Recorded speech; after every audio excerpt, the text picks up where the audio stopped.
Hey everyone, welcome back to the channel. In today's tutorial, I will show you exactly how to use Zoho Creator in 2025.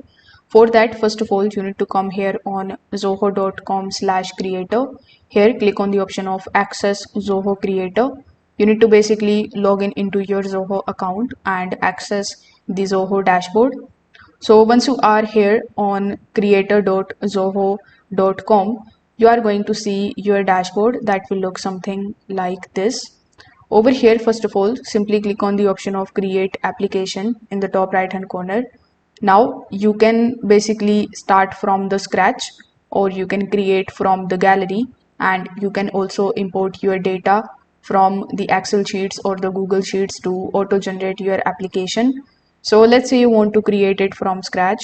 So you need to click on it, then give it a name, then select the option of create application. So once the application is created successfully, it will be shown something like this. Over here, click on the option of create new form. Then you can either again start from scratch or import the data.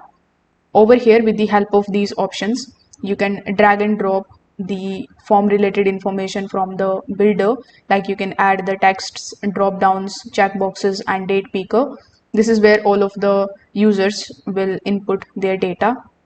So let's say I've selected car booking. Now it is going to be taking some time to create a form for me relating to the car booking. Then once you have the booking related information available, you can just simply take a look at the workflows. So here you can click on the option of plus icon in the top and you can go to the workflows. Over here you can select a bunch of different workflows and automations, like on a form event, on a schedule, etc. So you can select any one of these, then provide information and create the workflow or the function.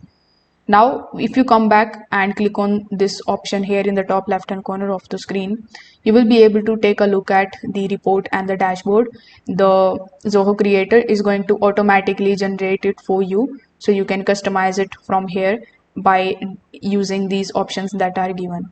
So once you are done with your editing, with your workflows, you can simply click on the option of done here in the top right hand corner of the screen, and this way your booking will be published successfully. If this video helped you out, make sure that you like this video and subscribe to the channel. Thanks for watching.